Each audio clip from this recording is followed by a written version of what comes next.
Hello, this is Cody with Balcony Talk with the 316 Project. Guess I gotta answer some questions. I really hope I can stir up and get in a good one, good juicy one for y'all at first. Nah, that ain't it. I knew that one was gonna be whack. Let me see. Alright. What do you think are the best ways an artist should invest in themselves? Got a juicy one at the beginning. Okay. So I think one of the best ways you can invest in yourself is solitude. Okay. And find your own groove, right? Like, don't look for outside sources to inspire you. Try to find truly what, gets the juices flowing, if it's photography, writing, etc. Stay in your own space. Obviously, yes, we want to promote, going out to other people and them being muses, but try to get used to solitude, and staying true to yourself and grounding it in your area of work, for sure. I think that would be the best way. Another best way is, honestly, not giving up. Just keep doing it, right? Keep writing, keep dropping stuff, keep releasing stuff, keep it, wanting more, I guess. That's what I would do. That's what I do, is I chill by myself, and I always just strive for more. So you keep that mindset, success should follow you. All right. Let's see if we could get another juicy one. Feel like I answered that one too fast. Let's see if I can slow it down for the people.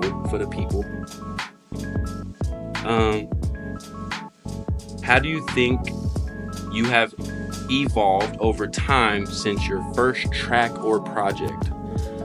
First funny one I would say is I used to say wigga a lot in my music. I no longer say that. Through a lot of my friends and people who kind of gave me awareness, I don't say that anymore. So I appreciate y'all for holding your boy accountable.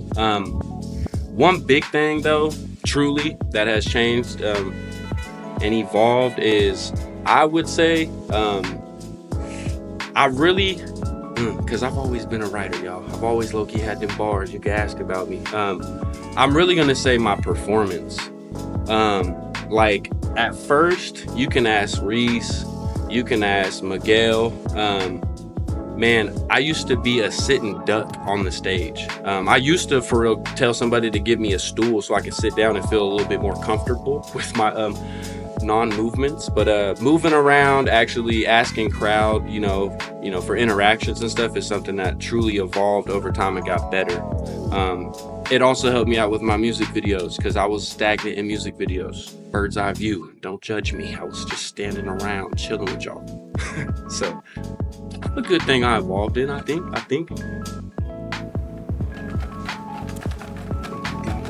Give me a juicy. I'm over here dripping and stuff. Y'all, I ride a bike, by the way. So I rode a bike up here. The sweat is just all part of the hard working process of doing what you need to do here in the city. But what inspired you to get into music? Everything, right? Life. I was raised as a very trailer trash kid. All you had was music, basically. I had Limp Bizkit. I had Alicia Keys at a young age, Keb Mo. But I guess a big thing that really inspired me is it's in my blood, y'all. My granddad, FF Mike Lynch, I always like to represent. He actually brought radio to the Midwest. Ask about him, read about him. KFDI, T95, Kissin' Country. A lot of radio influence came from my grandfather in the Midwest.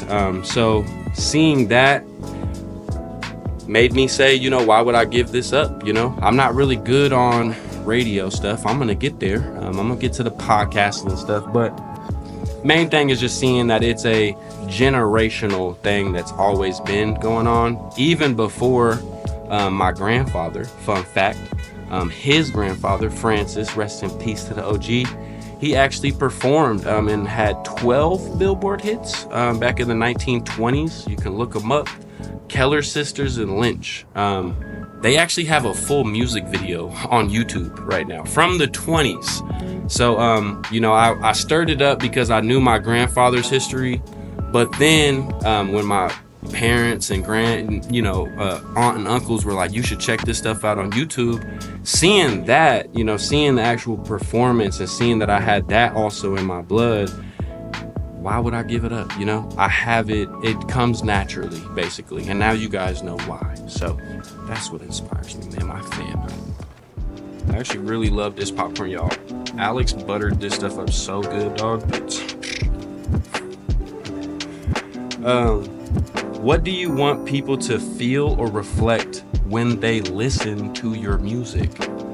Holy moly, Alex, you could say a bunch of stuff. I love these questions. The main thing that it's going to be spiritual elevation.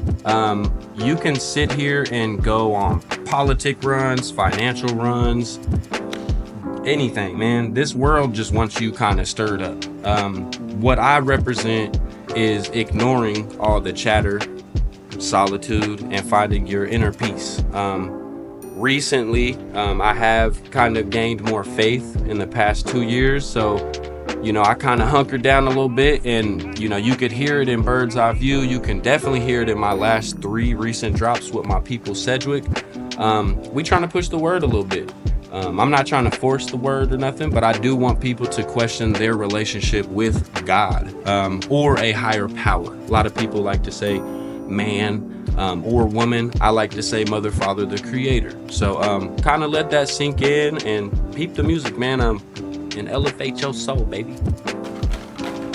This popcorn really buttery, I'm telling you. See, I promise y'all I'm not looking at these before I grab them, so. What do you love most about hip hop? What do you think it needs less of right now? Okay. What do I love the most about hip hop? It's American. It's USA.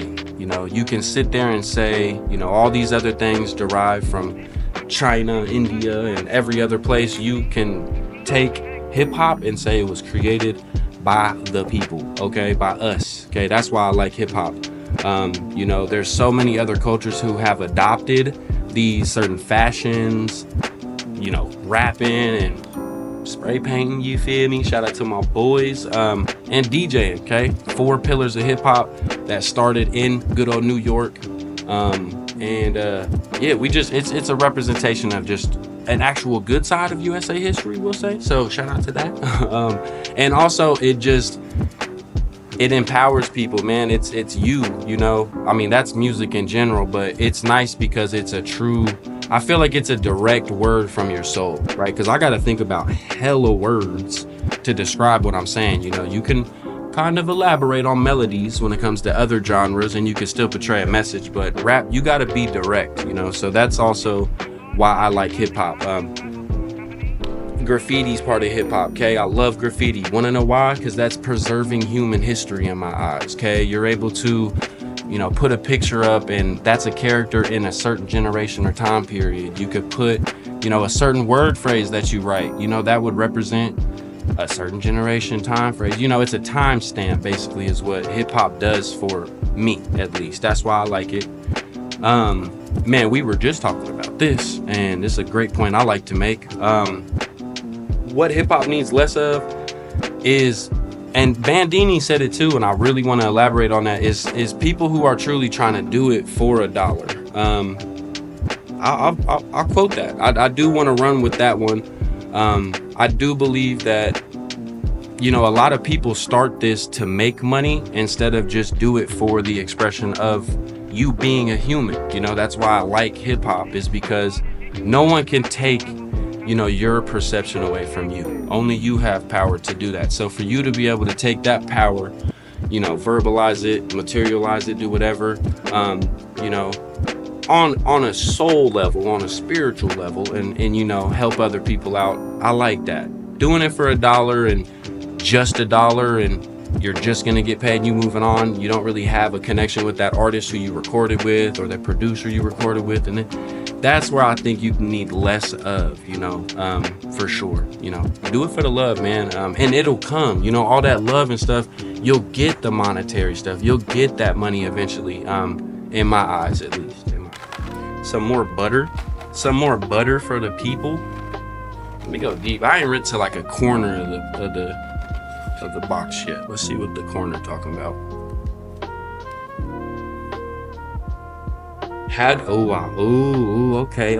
Okay. How do you handle competition within the music scene in Wichita? Read that wrong, but that's the question. I don't have competition. That's why. I don't think, and that could elaborate on more of what needs less of.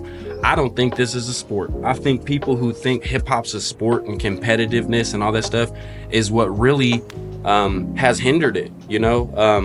Hip hop is the only genre where you have 35-year-old men talking about each other's personal business that doesn't necessarily need to be shared. So I think, obviously, yes, if you hear somebody who's rhyming maybe on a scheme or a note better than you, try to be more, impressive or better, because you'll end up maybe getting, some fans off of that. But competition in hip hop, it should be deaded, I think. I see a bunch of people who I could say, Laylo, Reese, who's some more people who I could say, I know for sure they got that pen and they do elevate me when I listen to them, but it's not really competitive. Like Laylo will you'll see his interview, but I come to him and I'll be like, I'll out rap Laylo every day. I don't truly mean it, but it's to set that standard of rapping, instead of personal stuff. So I think it gets confused with competitiveness. Some people get competitive and want to poke at each other's lives. I don't think that's right. But how I handle it is I just don't think there is any. Okay, and I let that subside, baby. Ooh, this one's mad buttery. I could tell. I knew it. Holy moly. Okay. What are some common themes within your music that listeners can expect to hear? You're probably gonna hear soul in every one of my songs. You'll probably hear shine, light. You'll hear a lot of those things because I want to correlate back to what I said at the beginning. I want you to focus on yourself, what you create and what you bring to the world, and hold yourself accountable. A lot of times you'll hear in my songs, I'm also saying things that I can do better in. So I think you can expect to hear just a motivational, spiritual guidance. That's what I'll put it as. Do you create more through a personal lens or through observation? Tomato in a sense, but I do like to push more of a personal experience. Because when you start going down the line of like you're going off of an observation, I'll go off an example, Logic. Okay, I used to take him. I'll digress. Okay, when I listen to music, it was to relate. It was to know that person went through it, conquered it, and what can I learn from it in a sense, and also just have fun with it. But a lot of my time I'm listening to informational rap. So when it comes down to, I'll go to more of a mainstream. Future, for example. Future had that interview. He doesn't even do perks, y'all. But he's pushing the usage of it.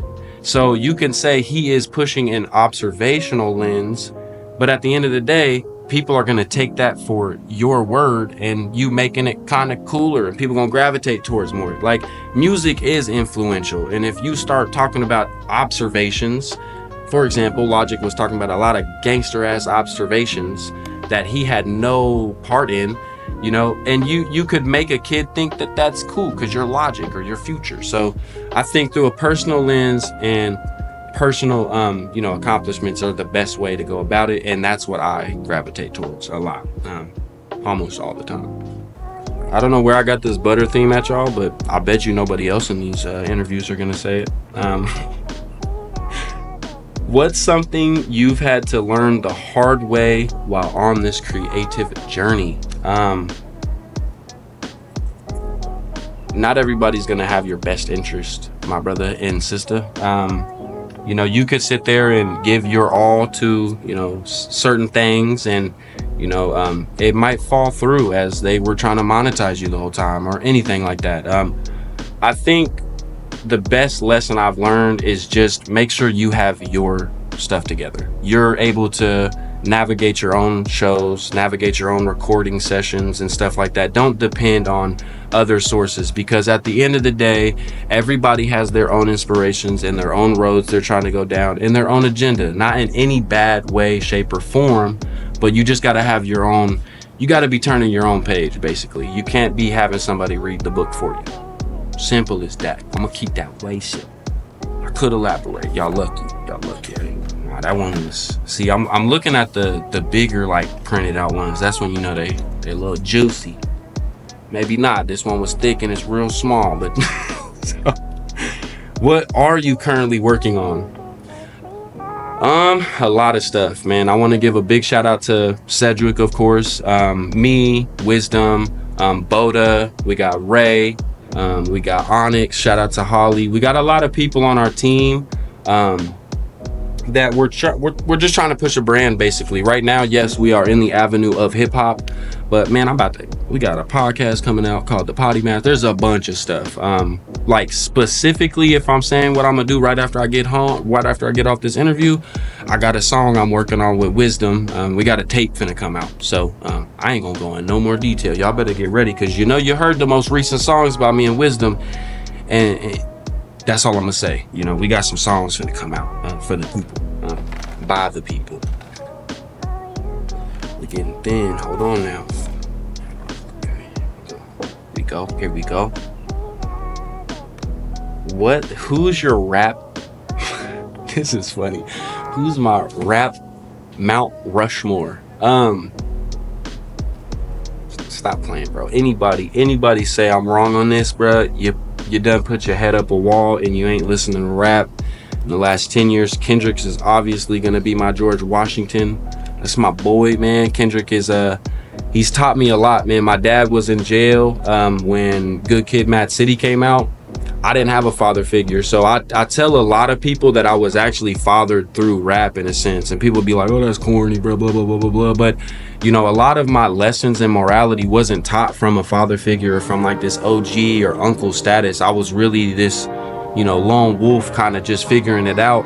But you know, listening to Good Kid, Mad City, it was a very good representation of being kind of this inner city urban white boy who was dealing with all these different things, and I didn't have nowhere to go. So although his perspective was maybe a little bit more tilted, it was still a overall message I just learned from. So Kendrick's gonna be that guy. Stop playing with me, man. We're gonna go to Chi-Town. We're gonna represent Midwest very, very respectfully. Mick Jenkins, okay? Stop playing. I don't want to hear I don't want to hear nothing. Your guys ain't messing with my boy Mick. I've listened to him forever.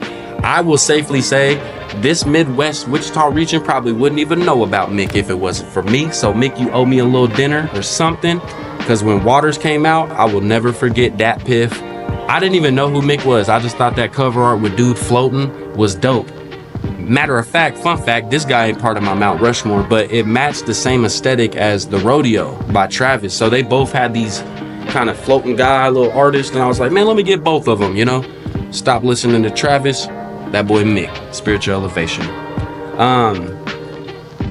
You know, I know y'all gonna be mad because I did mention him at first because he is OG, but you gotta give Andre 3000 some credit. You know, his influence, his rhyme schemes, the way he made rap kind of alternative and kind of gave more of a shimmy out that hip hop box. I say Andre 3000, his influence. I mean, you wouldn't have, you know, Hendrix and stuff if you didn't have Andre pushing that note.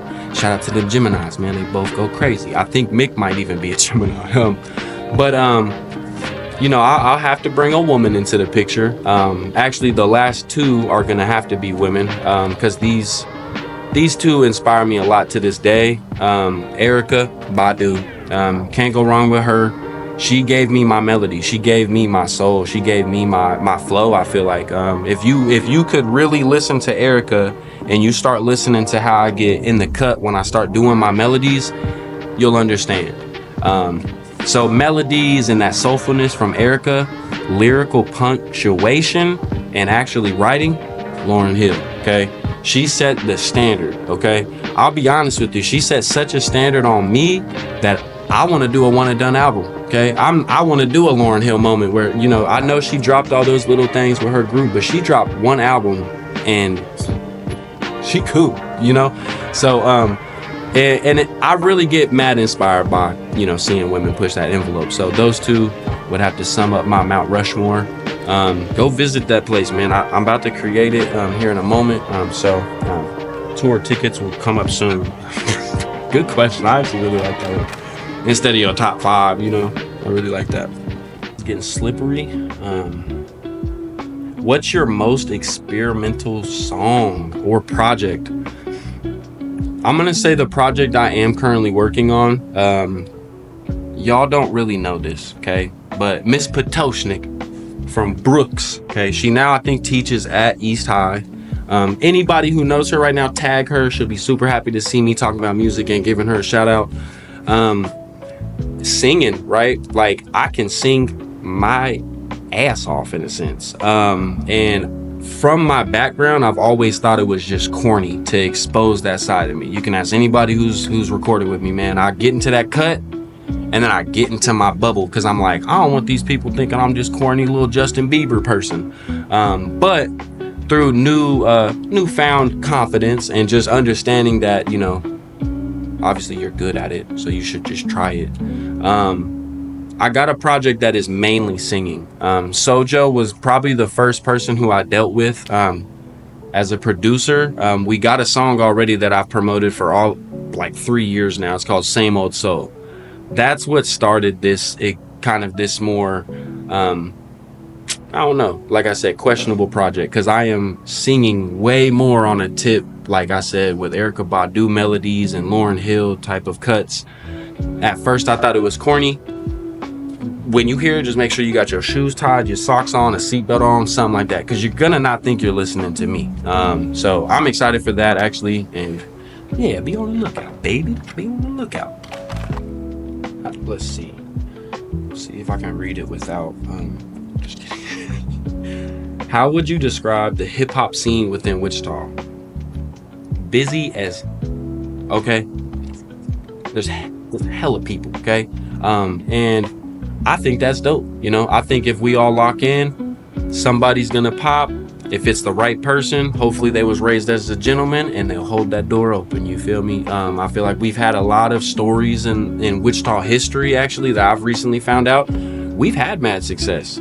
It's the people who are successful that might not hold the door open, you know, but there could be levels and layers to that I don't understand because I haven't got to that level. So, you know, I don't hold past successees or successors accountable for any of that. I think, you know, we are at a very pivotal moment in our city, growing in culture, that, you know, we have enough venues, we have enough opportunities.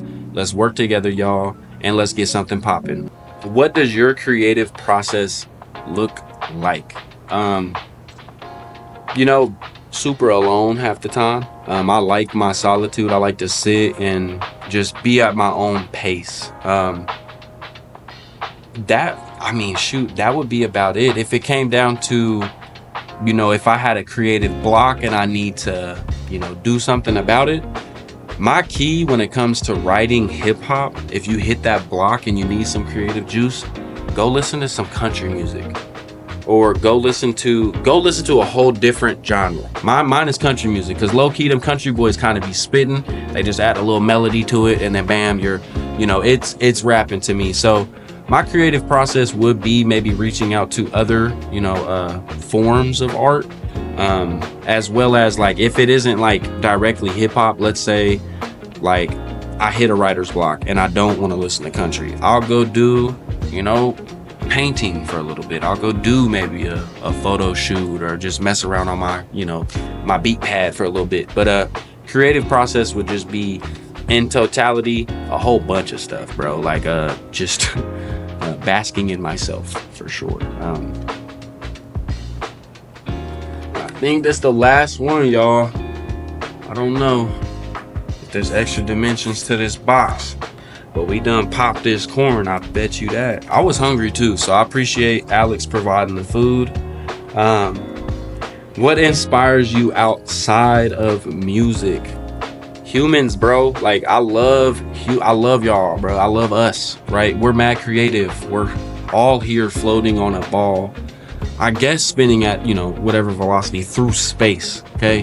And we're still sitting here creating and actually proactively doing something. Like, I feel like a lot of us at the beginning probably was overwhelmed. I think it's just dope we're developing. I feel like watching a building get built, watching Alex get done with a photography session and she uploads it and it looks dope. Those are what inspires me outside of the music realm. I gain inspiration through a whole bunch of stuff that is in contribution with life. That would be the only thing that really I could say. I mean, there's so much I could say, but life basically would inspire me. That's what creates my rhymes. I gotta live life to be able to write rhymes about it. So just everything, man. Even this whole venue I'm looking at right now is inspiring. Things were handmade. I need to hand make something. So there's my inspiration right there. Oh, for sure. Guess that wraps it up, y'all. My name's Cody. This is Balcony Talk with the 316. Go stream me, man. I guess I don't really know all my stuff off the top of my head. Just search up Wody Bird's Eye View on YouTube. You'll find a bunch of fun stuff. You can follow Sedgwick Collective on YouTube. My Instagram is Water the Elder, fully spelled out properly, but add the 2 R's, right? Add the extra R at the end of Elder. You'll find me. I appreciate y'all for having me, and God bless, man. Have a good one.